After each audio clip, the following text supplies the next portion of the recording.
Hi friends, வணக்கம். Welcome back to my channel.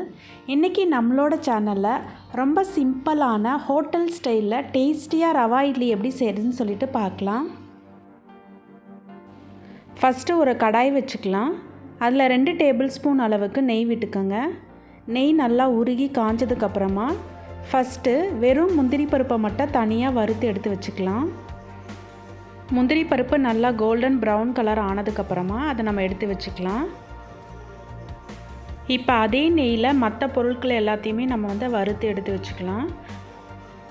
அந்த நெய்யில் ஃபஸ்ட்டு 1 டீஸ்பூன் அளவுக்கு கடுகு சேர்த்துக்கிறேன், 1 டீஸ்பூன் சீரகம், 1 டீஸ்பூன் உடைச்ச உளுந்து. இது எல்லாம் நல்லா பொரிஞ்சதுக்கப்புறமா 3 பச்சை மிளகாவை பொடி பொடியாக நறுக்கி வச்சுருக்கேன். அதையும் ஒரு சின்ன துண்டு இஞ்சி அதையும் நறுக்கி வச்சுருக்கேன்.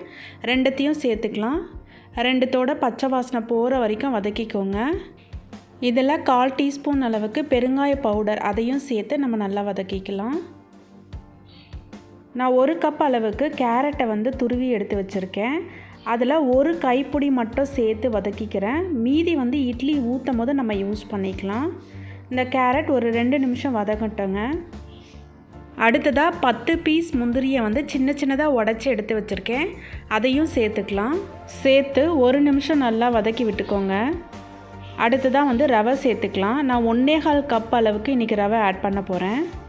ரவை சேர்த்ததுக்கப்புறம் கைவிடாமல் கிளறிக்கிட்டே இருங்க. ரவையோட கலர் லைட்டாக சேஞ்ச் ஆகும், நல்ல வாசனை வரும். அந்தளவுக்கு ரவையை நல்லா வறுத்து எடுத்துக்கலாம். நம்ம போட்ட இஞ்சி பச்சை மிளகா இந்த ரவையோட வாசனைலாம் வறுக்கும் போதே அவ்வளோ சூப்பராக இருக்குங்க.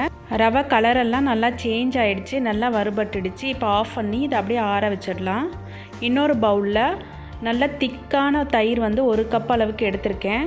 புளிச்ச தயிர் எடுத்துக்கலாம். அப்போ தான் இட்லி டேஸ்ட்டாகவும் சாஃப்டாகவும் இருக்கும். இப்போ நம்ம வறுத்து ஆற வச்சுருக்கிற ரவை அதையும் சேர்த்துக்கலாம். அதோட 1 டீஸ்பூன் அளவுக்கு உப்பு, 1/4 டீஸ்பூன் அளவுக்கு சோடா மாவு, 1 கைப்பிடி கட் பண்ண கொத்தமல்லி தழை எல்லாத்தையும் சேர்த்து ஃபஸ்ட்டு நல்லா மிக்ஸ் பண்ணிக்கோங்க. 1/4 கப் ரவை எடுத்திருக்கோம். அதுக்கு 1 கப் தயிர் கரெக்டாக இருக்கும். 1 கப் தண்ணி கரெக்டாக இருக்கும். நான் அதை கொஞ்சம் கொஞ்சமாக ஆட் பண்ணிக்கிறேன். நம்ம ஒட்டுக்க ஃபுல்லாக தண்ணியை ஆட் பண்ணாமல் பார்த்து கொஞ்சம் கொஞ்சமாக ஆட் பண்ணிக்கோங்க. நீங்கள் என் சேனலை இப்போ தான் ஃபஸ்ட் டைம் பார்க்குறீங்கன்னா என்னோடய சேனலுக்கு சப்ஸ்கிரைப் பண்ணிக்கோங்க.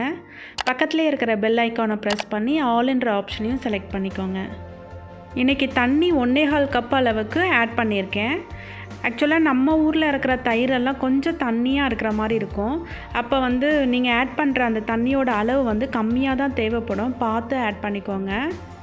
இதோட கன்சிஸ்டன்சி இட்லி மாவு பதம் இருக்கு இல்லையா, அதை விட கொஞ்சம் லூஸாக இருக்கணும். ஏன்னா ரவெல்லாம் நல்லா ஊறி அதுக்கப்புறம் இன்னும் கொஞ்சம் திக்காயிரும். இப்போ இது ஒரு மூடி போட்டு அப்படியே 1/2 மணி நேரம் அப்படியே வச்சுருவோங்க. 1/2 அன் ஹவருக்கு அப்புறம் நம்ம ஓப்பன் பண்ணி பார்க்கும்போது ரவெல்லாம் நல்லா ஊறி உப்பி வந்திருக்கும். நம்மளோட அந்த மாவு பார்த்திங்கன்னா நல்லா திக்காக இருக்கும். இப்போ ரவை இட்லிக்கு மாவு ரெடி ஆயிடுச்சு. இட்லி தட்டு எடுத்து நம்ம நெய் வச்சு நல்லா க்ரீஸ் பண்ணிக்கலாம். நம்ம ஸ்டார்டிங்கில் வறுத்து வச்சோம் இல்லையா முந்திரி, அதை ஃபஸ்ட்டு நான் வச்சுக்கிறேன். அதுக்கு மேலே துருவி வச்சுருக்கிற கேரட்டை ஜஸ்ட்டு ஸ்ப்ரெட் பண்ணி விட்டுக்கிறேன். கேரட்டுக்கு மேலேயே கொத்தமல்லியும் நம்ம ஸ்ப்ரெட் பண்ணி விட்டுக்கலாம். இது எல்லாமே ஆப்ஷனல் தாங்க. இந்த மாதிரி நம்ம கொடுக்கும்போது பசங்கள்லாம் நல்லா விரும்பி சாப்பிடுவாங்க. டேஸ்ட்டுமே ரொம்ப ரிச்சாக இருக்கும். முந்திரி கேரட் அதுக்கப்புறம் நம்ம கொத்தமல்லிலாம் போட்டதுக்கப்புறம் கலந்து வச்சுருக்கிற மாவை நம்ம இட்லி தட்டில் ஒன்றா ஊற்றிடலாம்.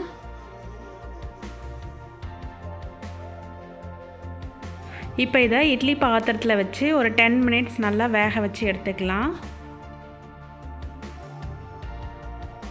10 நிமிஷத்துக்கு அப்புறம் ஓப்பன் பண்ணி பார்க்கலாம். இட்லியெல்லாம் நல்லா வெந்துட்டுருக்கு.